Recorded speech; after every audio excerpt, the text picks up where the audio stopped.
오늘은 한국의 보수 우파 시민들과 교회가 주목해야 할 미국의 복음주의자들의 선거 패턴, 그들은 어떻게 트럼프 대통령 만들기에 성공했는가, 이런 제목으로 말씀을 드리겠습니다. 한 시청자께서 설교의 날짜를 좀 분명히 얘기해 달라고 해서 맨 아래 오른쪽에 앞으로 기재를 하겠습니다. 제목을 다시 말씀드리겠습니다. 한국의 보수 우파 시민들과 교회가 주목해야 할 미국의 복음주의자들의 선거 패턴, 그들은 어떻게 트럼프 대통령 만들기에 성공했는가, 이런 제목으로 말씀을 드리겠습니다. 앞으로 9일 혹은 10일 남은 한국의 대선, 한국의 보수 우파 시민들과 성도들에게 교훈이 되고 도움이 되기를 바랍니다. 지난해 미국에서 역사적인 대통령 선거가 있었습니다.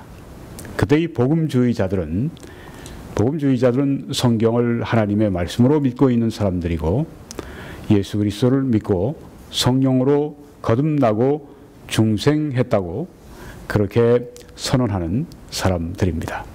아주 성경을 문자 그대로 충실하게 믿는 그리스도인들을 가리켜서 복음주의자들이라 그렇게 말을 합니다.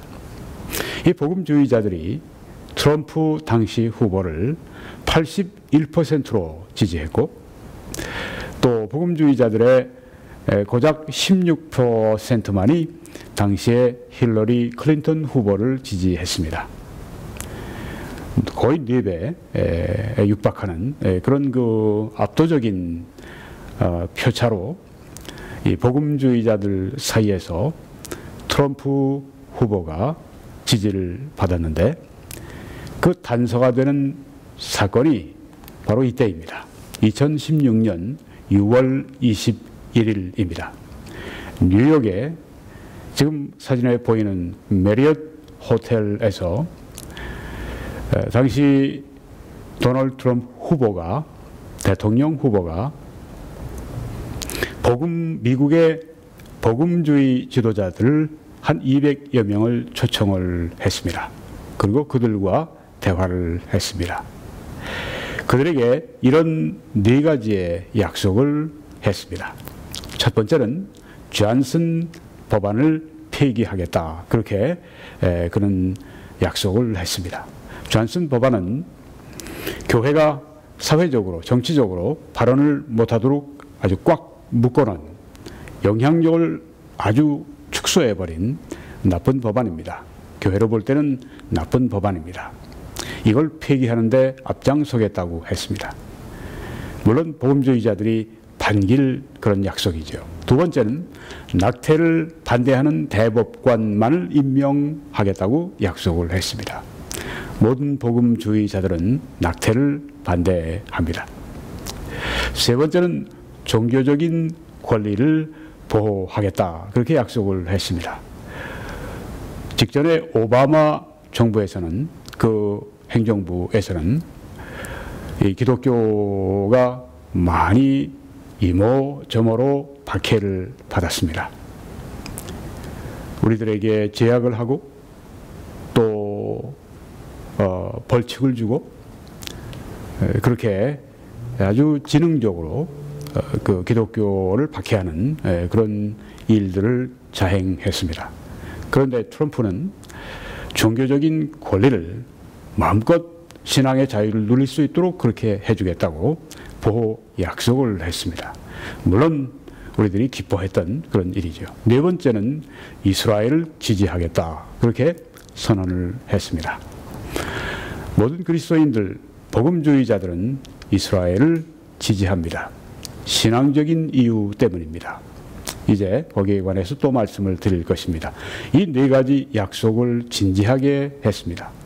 또 복음주의자들은 그 진지한 약속을 받아들였습니다. 그래서 미국의 복음주의자들은 트럼프를 대통령으로 선출하는 일을 전폭적으로 지지하기 시작했습니다.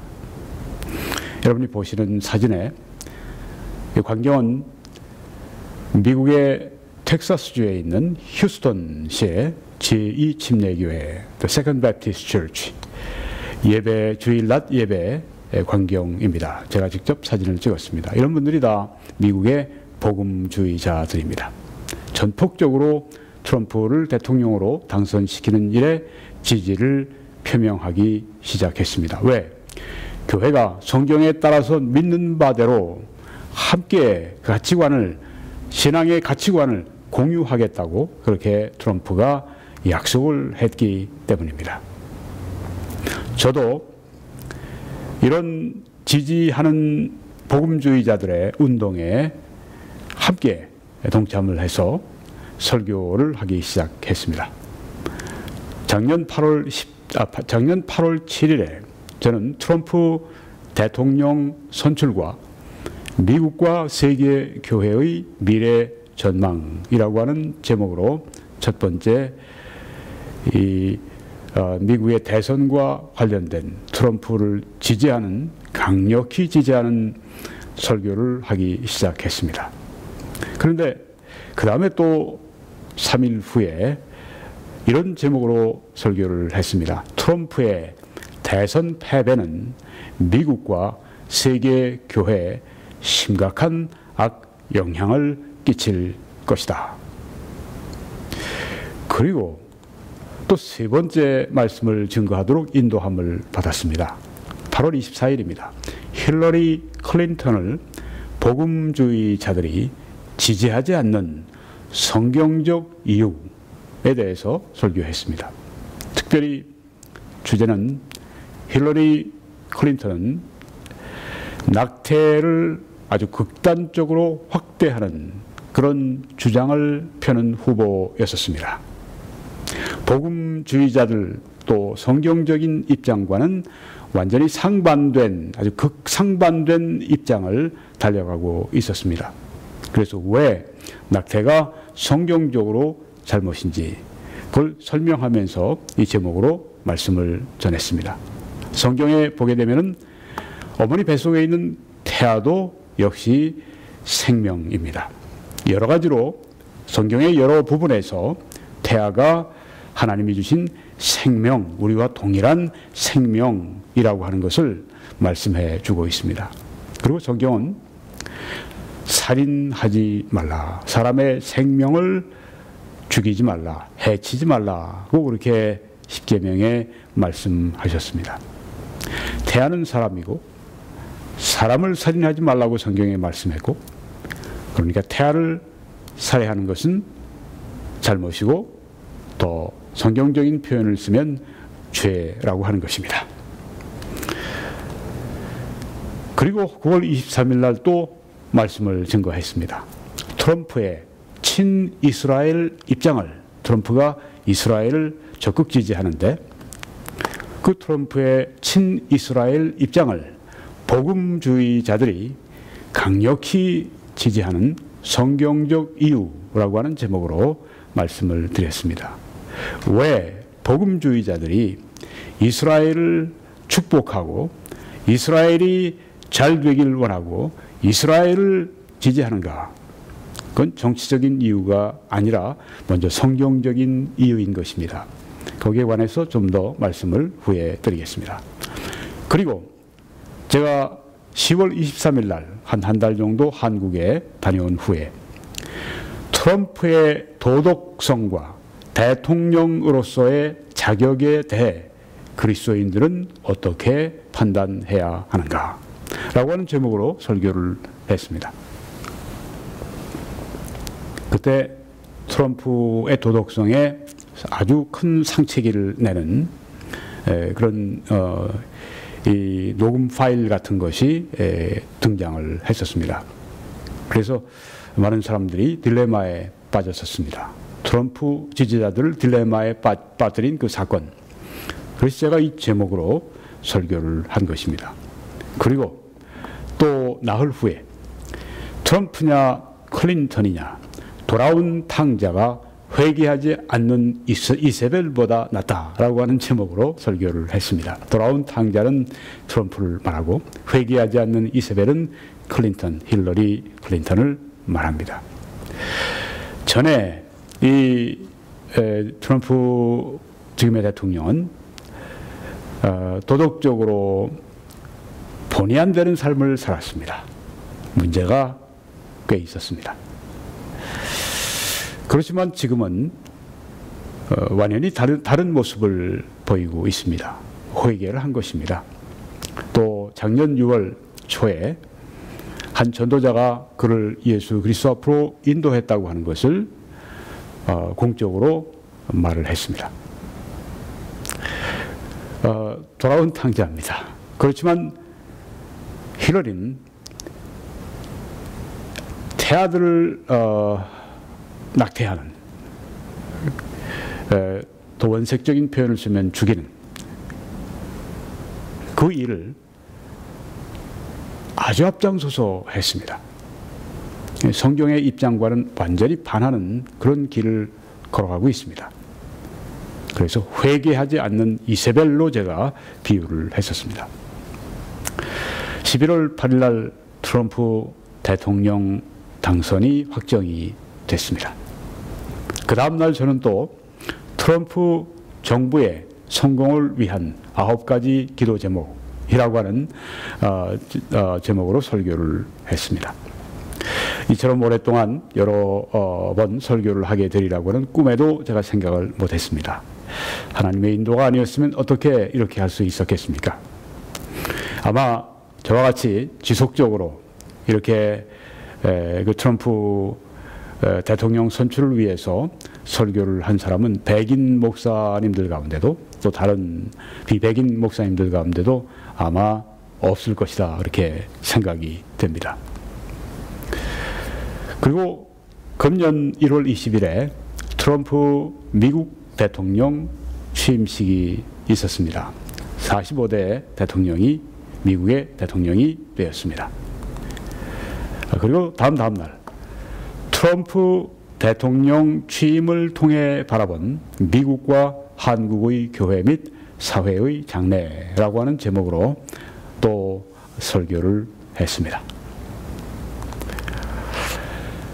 복음주의자들이 트럼프 대통령 만들기, 여기에 성공한 비결은 이렇게 설명할 수 있습니다. 선택과 집중이었다. 네, 이것은 뭐 우리 한간에 많이 말해지는 그런 말입니다. 선택과 집중. 뭐 기업을 하는 분들도 아주 말하고 듣는 그런 어구입니다. 선택과 집중. 이 로버트 제프리스 목사님은 달라스의 제일 침례 교회 담임 목사님이신데 아주 미국의 유력한 교회입니다. 트럼프 대통령 당선을 위해서 많은 노력을 기울였던 공로자입니다. 그분이 트럼프 대통령 취임식 직전에 그 유명한 정통 보수 언론, 꿋꿋하게 이 리버럴 언론들과 맞서면서 마지막까지 이 지조를 잃지 않았던 훌륭한 정통 보수 폭스 뉴스와 인터뷰를 했습니다. 거기에서 앵커가 이런 질문을 합니다. 왜 공화당 17명의 대통령 후보 중에서 성경적 가치관으로 따진다면 더 적합한 사람들이 몇 명 또 있었는데 왜 하필 도널드 트럼프를 선택을 했습니까? 물론 저는 처음부터 도널드 트럼프를 선택한 사람은 아닙니다. 마이크 허커비, 그리고 테드 크루즈. 마이크 허커비는 저와 같은 사우스 웨스턴 침례신학대학원의 동문입니다. 목사님이시면서 또 정치인이기도 하십니다. 그런데 중도하셨고, 그 다음에 이제 테드 크루즈 상원 의원을 제가 또 두 번째로 지지를 했습니다. 그런데 이제 마지막에 결선에서 도널드 트럼프에게 이제 밀려서 하차하게 됐습니다. 그래서 제가 그때 도널드 트럼프를 적극 지지하게 되었습니다. 테드 크루즈 상원 의원도 침례교 목사님의 아들입니다. 이처럼 더 신앙적 가치관으로 보면 가까운 후보들이 있었지만 트럼프를 이 목사님이 선택한 이유는 이것입니다. 리더십이 있는 후보이기 때문이다. 리더십의 선택을, 그 점을 선택했고 거기에 집중한 것을 보여줍니다. 그리고 또 다른 이유를 말했습니다. 힐러리 클린턴을 이길 수 있는, 리버럴 좌파 후보를 이길 수 있는 후보다. 즉 선출 가능성이 제일 높다. 역시 이 점을 택한 것입니다. 지도력이 있고 선출 가능성이 있고 힐러리 클린턴 상대방 후보를 이길 수 있고 이런 문제를 이제 집중적으로 장점으로, 강점으로 그렇게 삼고 밀었다고 하는 것입니다. 여기서 말씀하지 않은 것은 이것입니다. 성경적 가치관을 가진 후보를 복음주의, 제프리스 목사님을 포함해서 미국의 복음주의자들이 적극 밀었다고 하는 것입니다. 이 미국의 복음주의자들은 선거하는 그 패턴이 있습니다. 그 패턴의 가장 중심에는 이것이 있습니다. 저 사람은 성경적 가치관을 가진 또 거기에 근접한 그런 후보인가를 묻는 것입니다. 그리고 미국의 복음주의자들은 이 성경에 기록된 말씀, 이 가치관을 가지고 투표를 합니다. 물론 복음주의자들은 우리 인생의 모든 삶에 있어서 성경이 가르쳐 주신 말씀, 이 가치관을 가지고 살아갑니다. 투표하는 것도 역시 마찬가지라고 하는 것입니다. 고린도전서 10장 31절에는 너희가 먹든지 마시든지 무엇을 하든지 다 하나님의 영광을 위하여 하라고 말씀을 했습니다. 투표할 때도 역시 하나님의 영광을 위해 하나님의 말씀의 가르침을 따라 투표한다고 하는 것입니다. 이런 패턴을, 선거 패턴을 보여주는 사람들을, 이런 복음주의자들을 가리켜서 미국의 정치에서는 용어가 생겼습니다. 저들은 value voter들이다. value, 가치관 중심의 voter, 유권자들이다. 그렇게 정치적인 용어까지 생겨났습니다. 미국의 복음주의자들은 약 2,500만 정도가 된다고 그렇게 말해집니다. 한 2,500만 정도가 선거에 임해서는 성경적인 가치관을 가지고 선거를 할 때도 투표를 할 때도 하나님의 영광을 위해 성경의 말씀의 가르침을 따라 여기에 있는 가치관을 중심으로 투표한다고 하는 것입니다. 이번에 트럼프 대통령이 당선되는데 아주 결정타를 가한 사람들이 바로 이 복음주의자들입니다. 성경의 로마서 12장 2절에 보게 되면 너희는 이 세대를 본받지 말고 하고 말씀을 했습니다. 이 세상 풍조, 이 세상 철학, 이 세상의 사고 생각, 하나님의 말씀에 반하는, 하나님의 말씀을 떠나는 그런 이 세상의 모든 생각과 풍조와 그 모든 것들을 본받지 말라고 성경에 말씀을 합니다. 그리고 오직 마음을 새롭게 함으로, 성령으로 새로워지고 말씀으로 새로워져서 변화를 받아 하나님의 선하시고 기뻐하시고 온전하신 뜻이 무엇인지 분별하도록 하라고 말씀을 했습니다. 이번에 우리 한국에서 대선을 치를 때에도 특별히 여기 그리스도인들이 시청하고 계시는 분들이 있습니다. 하나님의 뜻에 따라서 하나님의 기뻐하시고 온전하시고 또한 거룩하신 그 뜻에 따라서 투표하는 그런 패턴을 우리도 가져야 되겠습니다.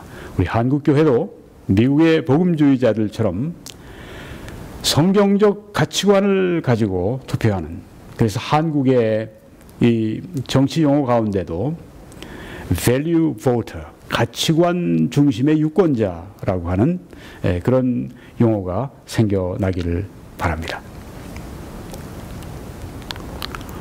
미국의 유명 잡지가 있습니다. 기독 잡지인데요. Christianity Today라고 하는 그리스도인 잡지입니다. 작년 9월 28일에 이런 특집 기사가 났습니다. 선거 일렉션, 그리고 윤리학과 신학 교수는 왜 트럼프가 최상의 대통령 후보라고 하는가, 이런 제하에 글이 실렸습니다.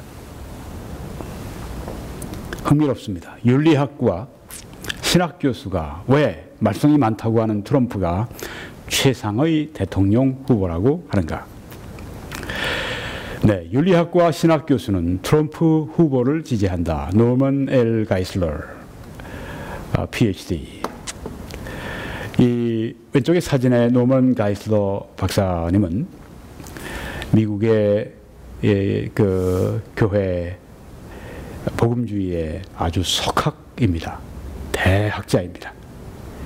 50년 이상, 거의 60년 그렇게 조직신학, 윤리학, 신학, 특별히 조직신학, 철학 이런 것을 신학대학원에서, 미국의 아주 유명한 두 신학대학원에서 장기간 그렇게 교수로 봉직하셨습니다. 한 100여 권 책을 썼는데 그 중에 일부는 이제 편집을 했습니다. 그런데 아주 생각을 많이 해야 되는 철학자이기 때문에 많은 노력과 시간이 들어가는, 조사가 들어가는 그런 책들을 저술을 했습니다. 미국의 복음주의 신학자 협회를 창설하시고 회장하셨고, 미국의 기독인 그리스도인 철학자 협회를 창설해서 또 회장을 지내시고, 미국의 아주 유력한 그런 복음주의 지도자입니다. 이분이 이제 쓴 기고한 글을 보게 되면은 복음주의자들이 어떤 관점으로 선거를 치르는가, 그리고 트럼프 대통령을 당선시켰는가 하는 이 요체가 거기에 나옵니다. 먼저 미래의 모든 정치에 적용되는 서론, 이렇게 시작을 합니다. 노먼 가이슬러 박사의 훌륭한 기고문입니다. 첫째, 트럼프는 결함이 있는 후보이다. 트럼프에 대한 일반적인 비난은 그가 결함이 있는 후보라는 것이다. 그러나 우리가 가진 바와 같은 양당 제도 안에서 우리의 선택들은 제한된다. 우리는 불완전한 후보자를 교체할 수 있는 완전한 후보자를 가지고 있지 않다.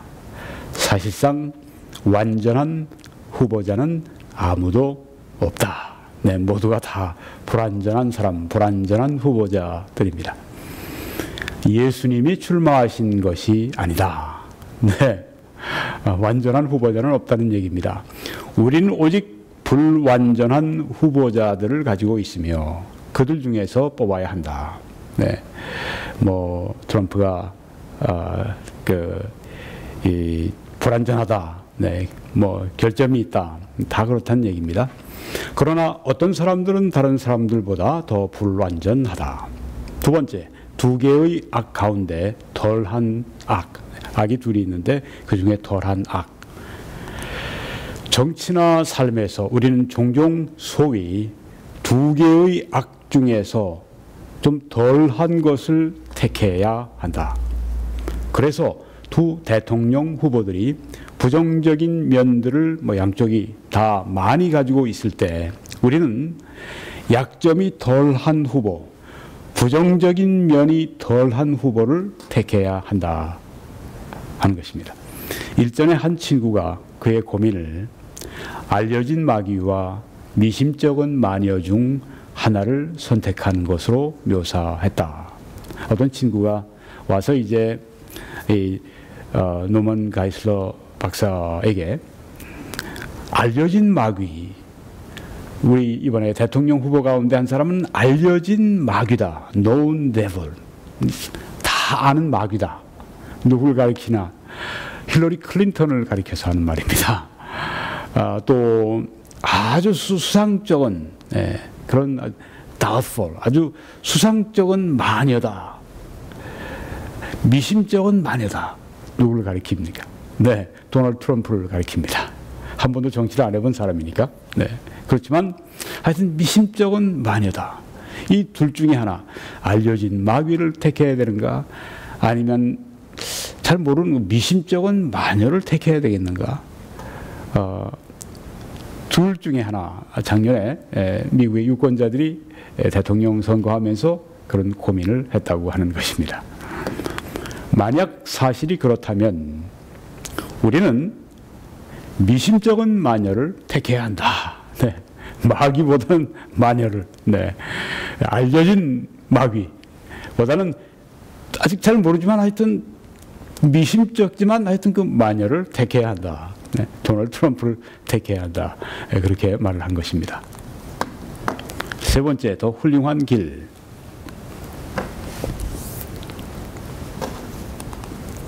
사실상 우리는 선택 가능한 모든 것들이 다 악한 상황을, 그러니까 선택을 할 수 있는 모든 것들이 다 악해요. 이런 상황은 실제로 결코 직면하지 않는다고 하는 것입니다. 한 선택은 항상 다른 것보다 더 나은 좋은 것이다 라고 하는 것입니다. 환자의 생명을 구하기 위해서 절단을 해야 하는 의사는 그 환자의 다리를 자름으로, 그 좋은 것이 아니죠. 환자의 다리를 잘라서 악한 행동을 하는 것은 아닙니다. 왜? 그 다리를 자름으로 말미암아 그 환자의 생명을 구하기 때문입니다. 우리는 도덕적인 악을 행해야 하는 도덕적인 의무를 결코 가지지 않는다. 아주 참 깊은 말입니다.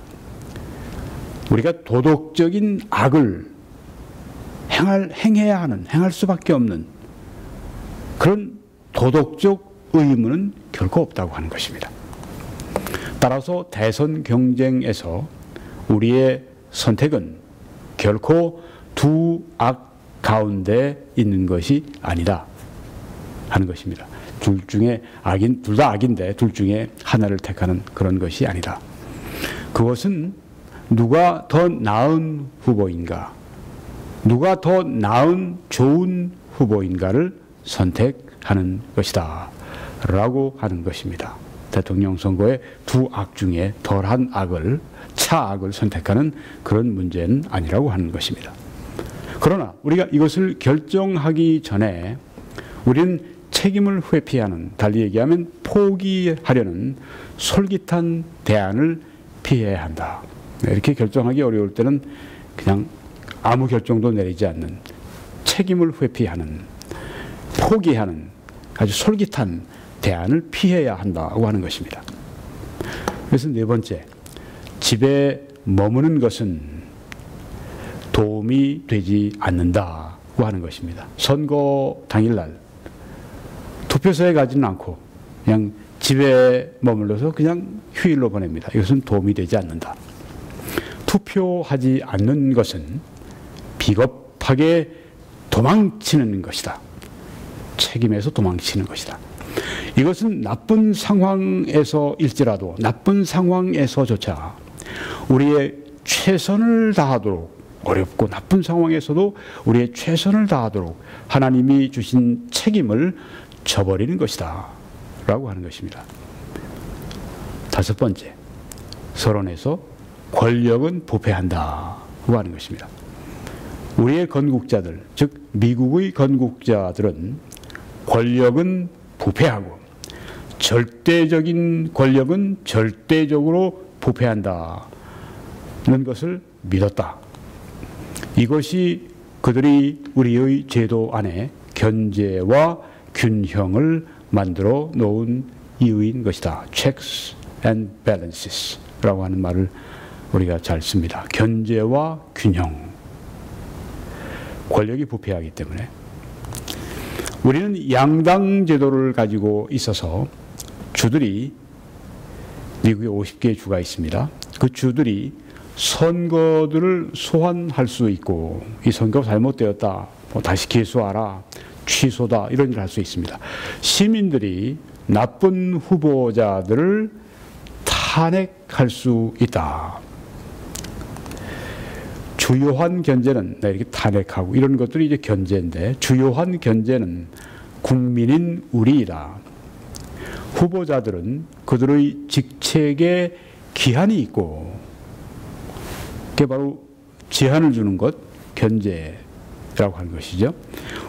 우리는 다음 기한을 섬길 사람을 뽑기 위해 투표한다고 하는 것입니다. 이게 바로 국민인 우리의 정부를 향한, 권력을 향한 견제라고 하는 것입니다. 자, 그러면 이제 트럼프를 선출하는 몇 가지 이유, 여기서 7가지 이유를 말합니다. 앞서 말한 실제들을 고려해 볼 때 도널드 트럼프가 더 나은 도덕적 선택임을 믿을 수 있는 몇 가지 이유가 있다. 자, 트럼프가 도덕적으로 말썽이 많다. 네, 그렇게 한간에 알려져 있는데, 여기 지금 평생을 윤리학, 신학, 철학을 가르친 존경받는 석학 노먼 가이슬러 박사가 이렇게 말합니다. 도널드 트럼프가 더 나은 도덕적인 선택이다. 자, 이유를 들어보겠습니다. 첫째는 생존권을 위한 투표라고 하는 것입니다. 표결이라고 하는 것입니다. 도널드를 찍으면 생존권을 위해서 투표하는 것이 된다고 하는 것입니다. 자, 저 지금 뒤에 배경에 뭐가 막 움직이는 모습이 나옵니다. 이게 지금 임신 9주째 맞은 모태 안에 있는 태아가 움직이고 운동하는 모습을 여기에 보여주고 있습니다. 생명이 살아서 생생하게 움직이는 모습을 보여주고 있지 않습니까? 생존을 위해서 몸부림치는 것을 여기 보여주고 있습니다. 이 태아, 생존권이라고 할 때 낙태, 이 안에 있는 이 살아있는 생명을 가장 안전해야 할 어머니 뱃속에서 끄집어내는, 목숨을 거두는, 생존권을 박탈하는 이런 일을 반대하는, 그러니까 생존권을 위한 투표를 하는 것이 도널드 트럼프에게 투표하는 것이 바로 그렇다고 하는 것입니다. 왜? 도널드 트럼프는 낙태를 반대하는 입장에 서 있고, 낙태를 반대하는 법관만을 대법원 판사로 임명하겠다고 그렇게 말했기 때문입니다. 생존권은 모든 다른 권리들을 위한 권리이다. 아주 기초가 되죠. 생존해야 다른 권리들을 얻을 수 있으니까. 낙태가 된 약 6천만 명의 태아들은 생존권이 전혀 없다. 미국에서 낙태가 합법화된 다음에 1973년 로우 앤 웨이드 이 판결에 의해서 그 이후에 지금까지 약 6천만 명의 태아들이 죽었습니다. 살해가 됐습니다. 태아들은 생존권이 전혀 없다. 그리고 두 대통령 후보 중 오직 한 사람만이 낙태 반대이다. 누굽니까? 도널드 트럼프가 낙태를 반대합니다. 힐러리 클린턴은 낙태를 적극 찬성을 합니다.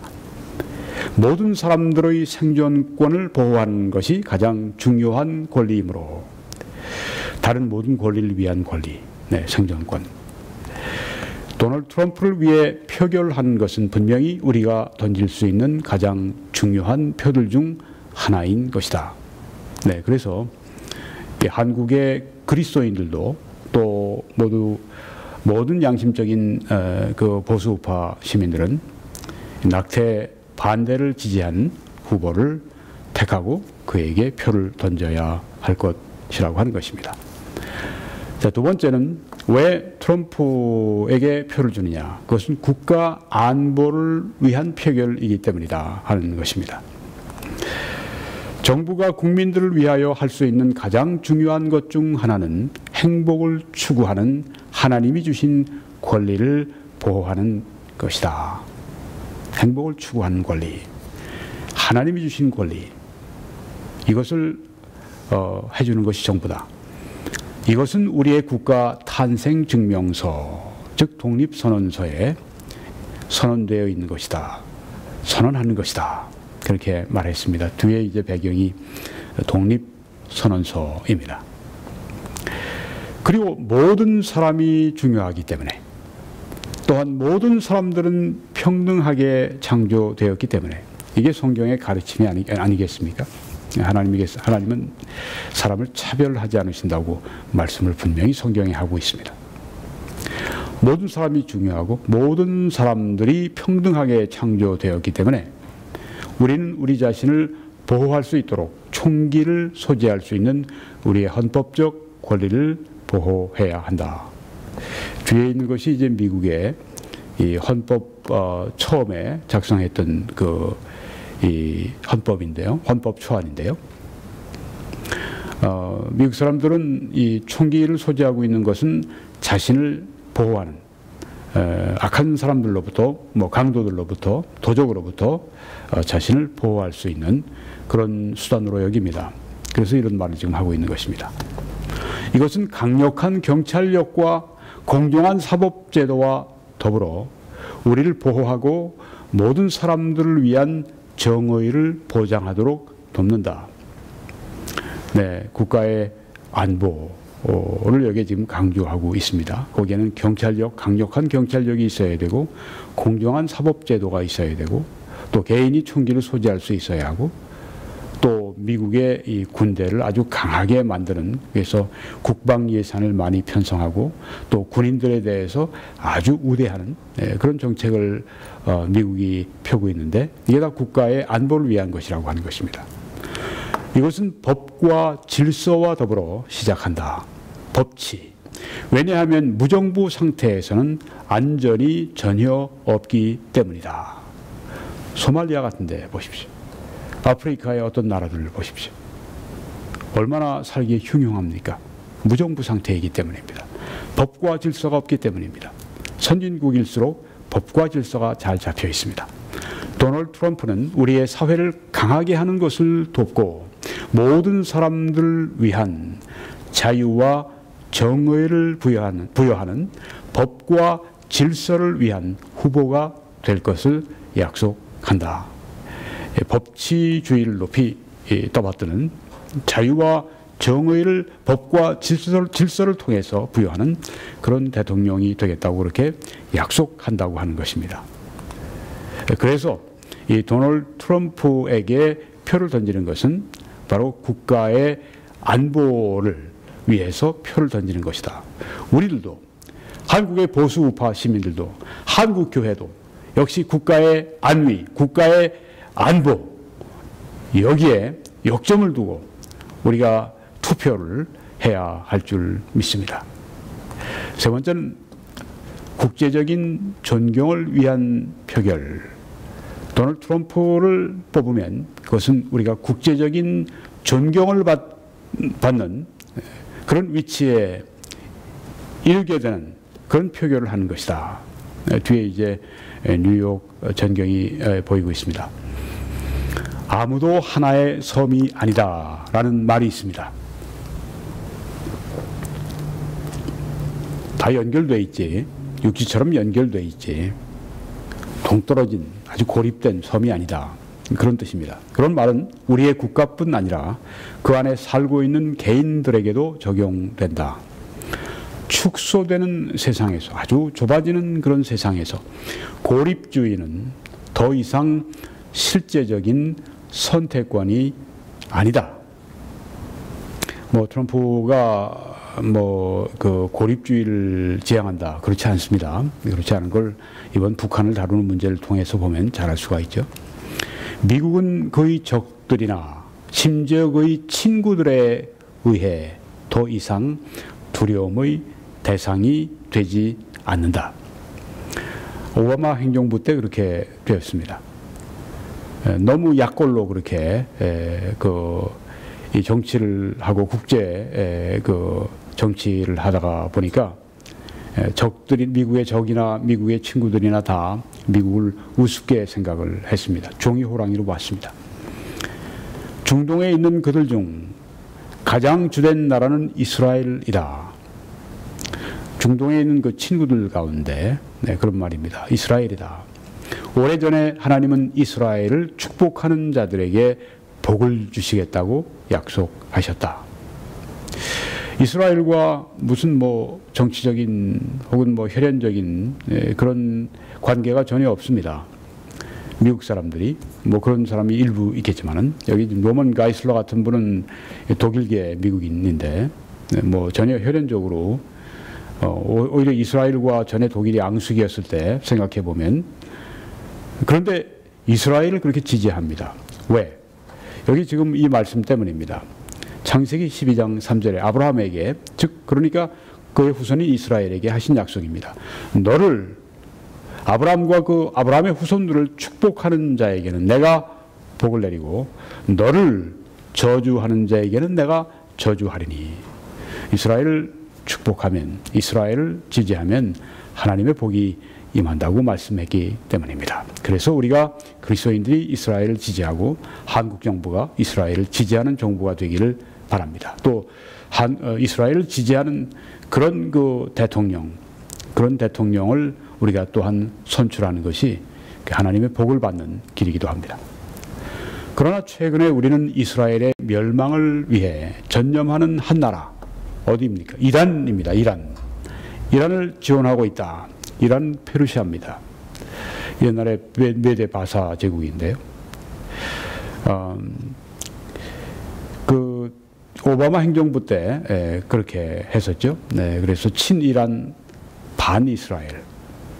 공화당 대통령들은 대체로 이런 반이란 친이스라엘 했었는데 거꾸로 갔습니다. 모든 게 거꾸로 갔어요. 오바마 시절에.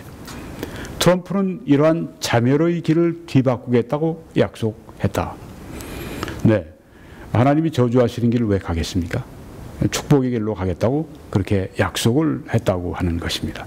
친이스라엘을 적극적으로 선언했습니다. 그래서 이 복음주의자들이 그를 지지한 이유가 거기 있었습니다. 이 국제적인 존경에 대해서 그렇게 여기에 지금 말을 하고 있습니다. 우리 대통령을 뽑을 때도 우리 한국이 국제적으로 존경을 받을 수 있는 그렇게 이끌 수 있는 대통령을 우리가 선출해야 한다고 하는 것입니다. 네 번째는 연방 대법원을 위한 표결. 트럼프를 뽑으면 연방 대법원을 위한 표결이 된다고 하는 것입니다. 우리의 권리들 중 가장 마지막 말은 양분된 연방 대법원. 그러니까 이제 보수주의와 우파와 또 자유주의 이 좌파와 미국의 연방 대법원이 수적으로 반반으로 나뉘어져 있습니다. 양분되어 있습니다. 양분된 연방 대법원. 우리의 권리들 중 가장 마지막 말은 양분된 연방 대법원에 의해 결정된다. 그러니까 최종 결정을 하는 것이 바로 연방 대법원입니다. 그러니까 최고의 권력기관이라고 말들 합니다. 차기 대통령은 최상위의 법원에 있는 대법원을 가리킵니다. 자유주의자들과 보수주의자들의 나뉨에 결정적인 영향을 미칠 것이다. 4대 4인데 대법원장 빼고요. 이 4대 4의 보수 5명, 자유주의 5명. 자꾸만 진보주의 그렇게 얘기하는데 낙태가 어떻게 진보입니까? 태아들을 죽이는 일이 어떻게 진보가 될 수 있습니까? 그래서 진보라고 하는 말을 쓰는 것을 굉장히 꺼립니다. 그건 타락이지. 그건 진보가 아닙니다. 성적으로 그 자유를 준다? 그게 진보입니까? 성적 타락이죠. 그래서 저는 진보라고 말하지 않습니다. 그냥 좌파죠. 혹은 리버럴 자유주의자들이죠. 좋은 의미에서 자유주의라면 얼마든지 환영합니다. 성경에 주의 영이 계신 곳에는 자유함이 있다고 말씀했습니다. 어떤 자유함이 있습니까? 죄로부터의 자유함, 하나님을 가까이 섬기는 그 자유함, 그런 의미의 자유는 좋은 것입니다. 그렇지만 하나님으로부터 멀어지고 성경으로부터 멀어지고 죄로 나아가는 자유는, 그것은 아주 잘못된 자유이고 그의 끝은 저주입니다. 자유주의자들과 보수주의자들의 나님에 결정적인 영향을 미칠 것이다. 넷이었는데 작년에 초에 한 보수법관 스칼리아가 갑자기 사망을 했습니다. 그 자리를 메워야 하는데 이제 이 차기 대통령이 메우게 될 것입니다. 당시에 오바마가 그걸 메우려고 했다가 비판을 많이 받으니까 뒤로 물러서고, 그래서 이번에 트럼프 대통령이 이제 취임하고 곧 보수 대법관, 자기 말한 그대로 보수 대법관을 임명을 해버렸습니다. 그것 때문에 또 정치적으로 의회 싸움이 많았지만 결국은 임명이 되고 상원을 통과하고 그렇게 돼서 이제 4대4 이렇게 됐습니다. 우리의 다음의 최고 경영자는, 대통령은 달리 얘기하면 잘하면 2명에서 4명에 이르는 법관들을 임명하게 될 것이다. 네, 지금 미국의 대법원, 연방 대법원 판사들의 연령이, 평균 연령이 79세입니다. 뭐 사람들이 아프고 사람들이 죽고 뭐 사람들이 이제 스스로 은퇴하고 해서 이제 뭐 트럼프 대통령이 4년 혹은 8년을 하게 되면 2명에서 4명까지 법관들을 다 임명하게 된다고 하는 것입니다. 아주 대법관 그 지금 굉장히 그 교체하는, 사람들을 교체하는 그런 시기에 계속해서 보수 법관들을 세운다면 이제 이 연방 대법원이 보수 그 주의자들이 이제 거기에서 그 많은 이 힘을 행사할 수 있기 때문에, 결정력을 행사할 수 있기 때문에 미국이 이제 그쪽 방향으로 가게 된다고 하는 것이죠. 반대면 또 반대로 가게 되는 것입니다. 그래서 이번에 지난 대선에 아주 싸움이 굉장히 치열했습니다. 왜냐하면 여기에 이 대법원의 그 성격을 결정하는 문제이기 때문에 그렇고, 그것은 또한 미국의 성격과 방향을 결정하는 것이기 때문에 그런 것입니다. 그리고 선출된 그들, 대법관으로 선출된 그들은 한 세대 혹은 그 이상의 기간 동안 법원을 형성할 것이다. 한 세대나 보통 한 40년 혹은 그 이상, 7, 80년 그 이상, 이렇게 미국의 대법원의 아주 그 방향과 성격을 완전히 바꿔버릴 수 있는 그런 대통령을 뽑는 것이었기 때문에, 미국은 한국과 달리 한국은 국회 3명, 대법원장이 3명, 대통령이 3명, 이렇게 9명의 헌법재판소 이 재판관들을 임명하지만 미국에서는 대통령 혼자서 임명합니다. 그리고 미국의 상원이 그것을 청문회를 통해서 이제 인준하고 표결을 해버립니다. 그렇게 되기 때문에 9명을 다 대통령이 임명을 할 수가 있는 권한이 있기 때문에 굉장히 큰 권한이죠. 국민인 우리는 대통령이 누가 될지를 결정할 것이다. 그리고 대통령은 상원에서 표결될 그 대법원 판사, 그 후보자들을 결정할 것이다. 대통령 후보들은 이 사안에 관하여 그들의 입장을 분명히 선언했다. 트럼프는 보수적인 법관들을 찬성하는 것으로 공표되었다.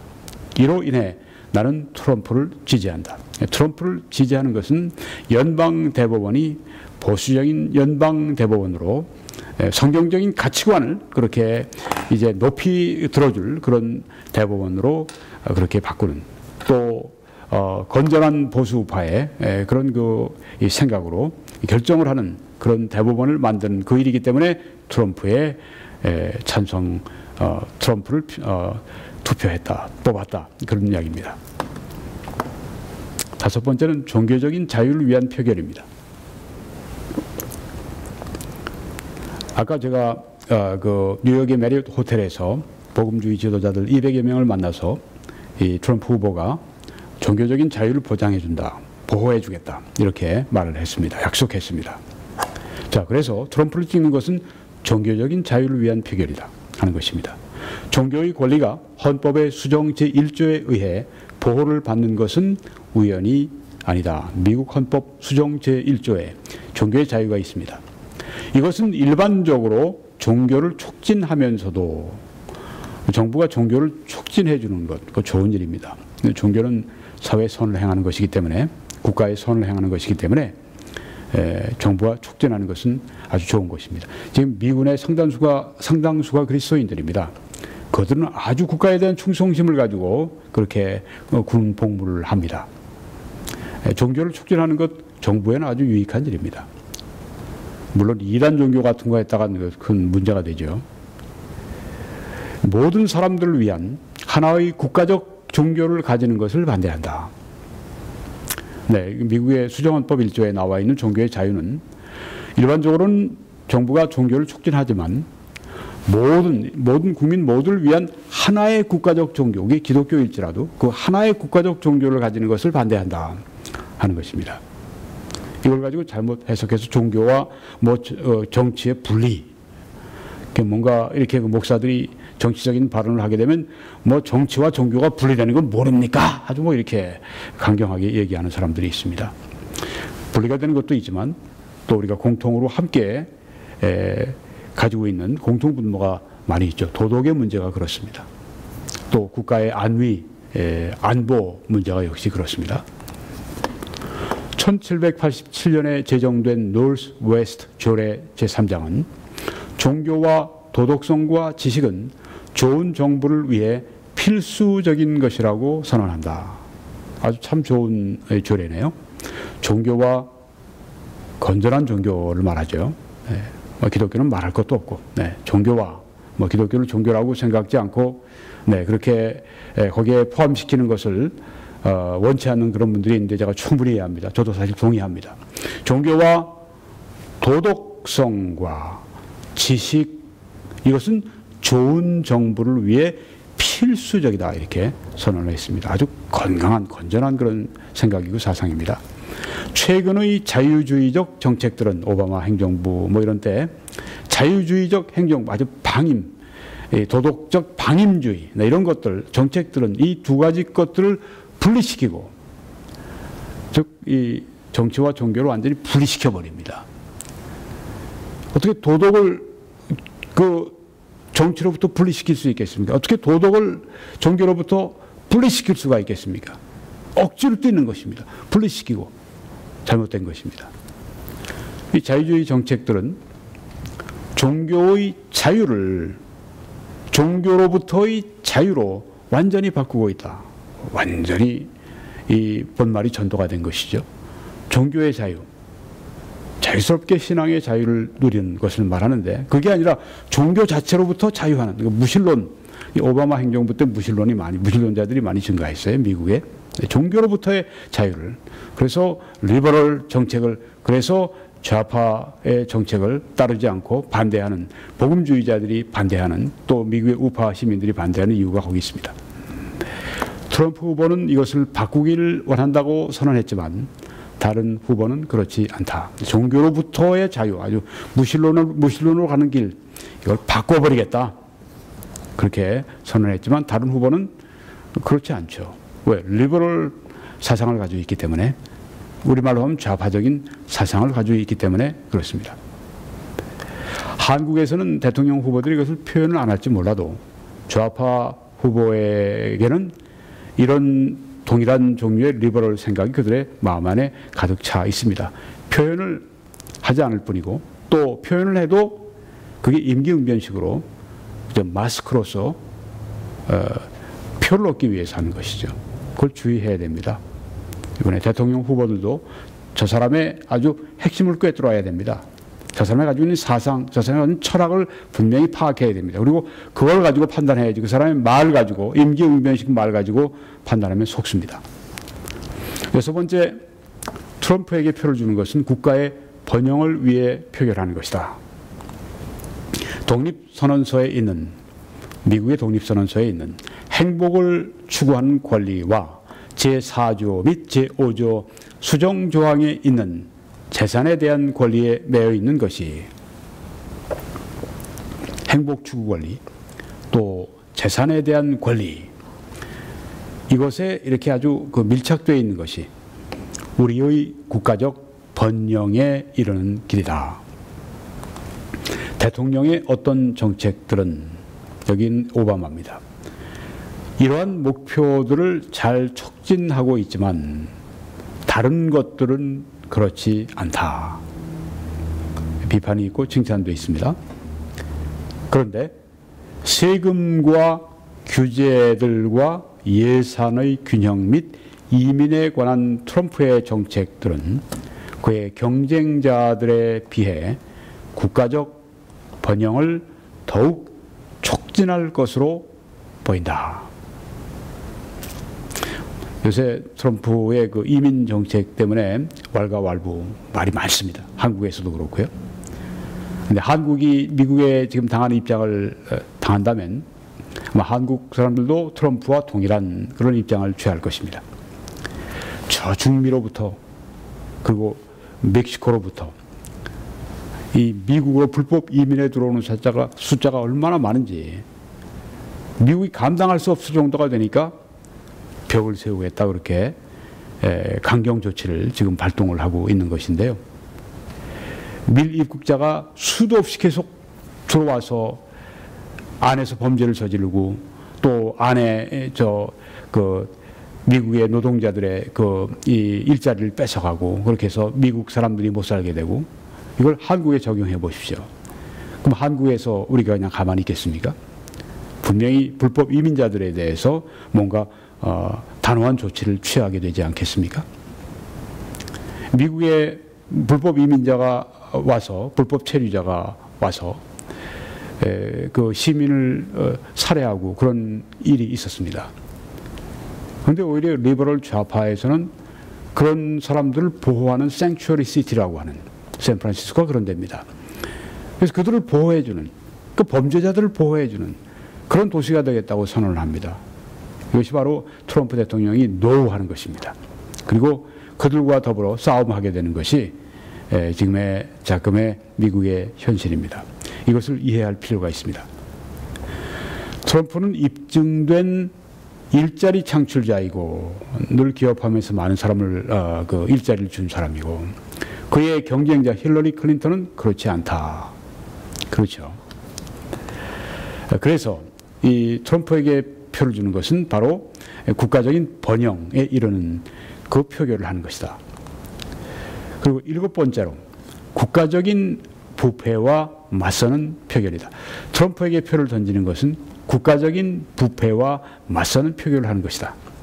여러분 지금 뒤에 보시는 이 사진의 배경은 미국이 이제 독립선언서를 발표하는 그때 필라델피아, 이때가 1776년 7월 4일이죠. 네, 그때 상황을 어떤 화가가 그려놓은 것입니다. 유명한 그림이죠.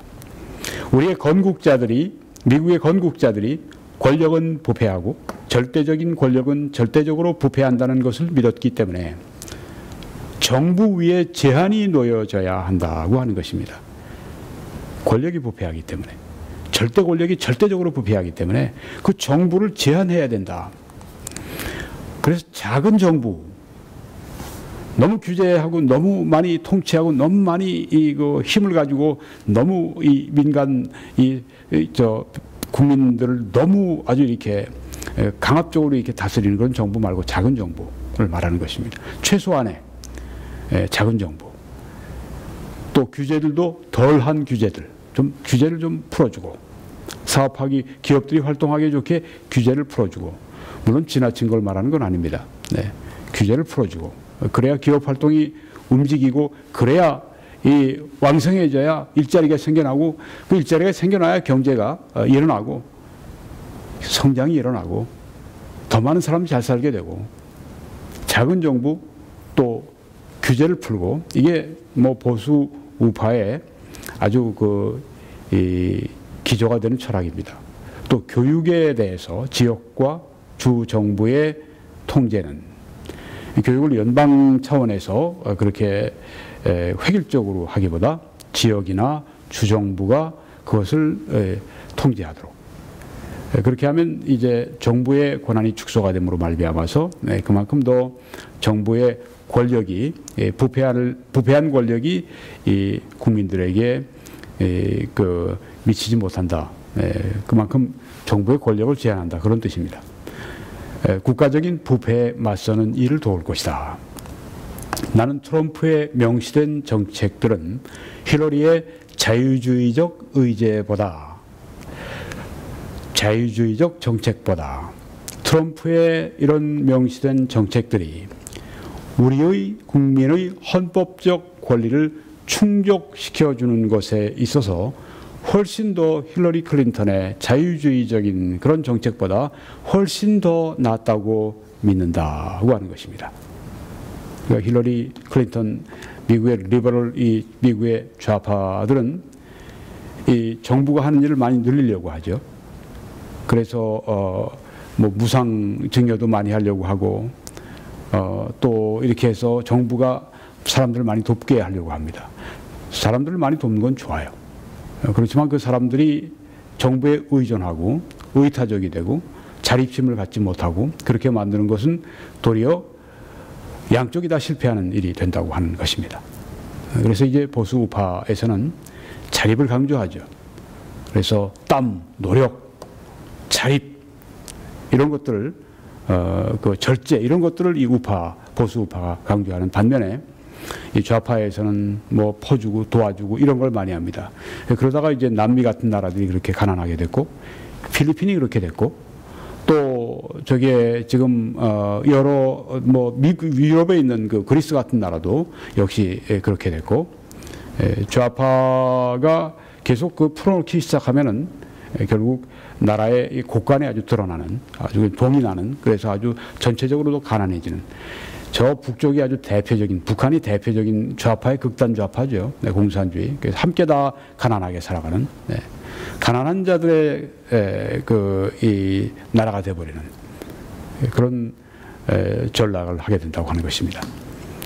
다른 쟁점들이 있음에 틀림없다. 이것 외에 또 다른 7가지 외에 다른 쟁점들이 있음에 틀림없다. 그러나 이것들 7가지가 두드러진다. 전술한 것들을 종합하면 지금까지 말한 것을 다 합해보면 트럼프가 미국을 위한 최상의 후보라는 주장이 정당함을 입증한다. 네, 이렇게 말을 했습니다. 네. 여기에서 지금 서너 가지가 그 신앙적인 또 기독교적 가치관에 부합되는 이야기를 트럼프가 약속을 했고요. 다른 4가지 정도가 이제 보수 우파 시민들이 다 함께 교회가 또 다 함께 공유할 수 있는 그런 정책들, 보수 우파가 지향하는 정책들 여기에 지금 함께 이렇게 논했고 말했습니다. 한국의 대통령 후보를 놓고 우리가 뽑을 때 이런 지금 원리들을 우리가 적용을 할 필요가 있습니다. 이것은 기독교적인 가치관도 여기에 포함이 되어 있고 또 여기에는 그 건전한 보수우파, 자유민주주의, 또 시장경제 그런 원리가 여기에 7가지에 들어가 있습니다. 아주 좋은 지침이라고 생각을 합니다. 그러므로 나는 도널드 J. 트럼프를 뽑을 것이다. 이렇게 결론을 이 노먼 가이슬러 박사님이 내렸습니다. 자, 이 복음주의자들의 트럼프 대통령 만들기의 성공 비결은 무엇입니까? 선택과 집중이라고 말씀을 드렸습니다. 그래서 리더십이 있는 대선 후보, 선출 가능성이 있는 후보, 또 성경적인 가치관을 가진 후보, 이런 자격, 또 이런 점에 유의하고 이런 점을 선택해서 집중을 한 결과 이번에 복음주의자들이 트럼프를 대통령으로 만드는 일에 아주 1등 공신이 되었던 것입니다. 성경은 마태복음 5장 13절에 그리스도인들에게 너희는 세상의 소금이니, 여기 사회에 지금 축적된 소금이 저기 뒤에 보입니다. 소금이 만일 그 맛을, 짠 맛을 잃어버리면 무엇으로 짜게 하리요? 하고 말씀했습니다. 너희는 세상의 소금이다. 소금은 이 썩는 것, 그런 썩지 않도록 하기 위해 우리가 소금을 많이 치는데요. 바로 그런 역할을 그리스도인들이 이 세상에서 해야 한다. 선거를 통해서 좋은 일꾼을 뽑아서 좋은 일꾼으로 하여금 나라를 위해서 잘 일하도록 하는 것도 세상의 소금 역할을 잘하는 것입니다. 또 그리스도인들에게 너희는 세상의 빛이라고 했습니다. 산 위에 있는 동네가 숨겨지지 못할 것이요. 어둠 가운데 빛을 비추는, 선거를 해도 투표를 해도 그리스도인들은 이 세상이 빛으로 환하게 될 수 있도록 그렇게 좋은 투표를, 성경적인 가치관을 가진 그런 후보를 선택을 해야 한다고 하는 것을 보여주고 있습니다. 지역은 우선이 아닙니다. 나와 어떤 개인적인 어떤 연관, 그것도 우선이 아닙니다. 성경적인 가치관을 따라 성경 말씀에 입각해서 투표하는 것이 이 그리스도인들의 도리라고 확신합니다. 자, 이게 지금 노먼 가이슬러 박사는 트럼프를 대통령으로 선출하는 7가지 이유를 말했는데요. 제가 요약을 하고 지나가려고 합니다. 첫째, 생존권을 위한 투표가 된다. 트럼프를 뽑게 되면. 두 번째, 국가 안보를 위한 표결이 된다. 세 번째는 국제적인 존경을 받는 그런 표결이 된다. 또 연방 대법원을 건강하게 만드는 표결을 하게 된다. 또 종교적인 자유를 우리가 획득하는, 보장받는 그런 표결이 된다. 그리고 국가의 번영을 위한 표결이 된다. 트럼프를 뽑게 되면 마지막으로 국가적인 부패와 맞서는 표결을 하게 된다. 왜?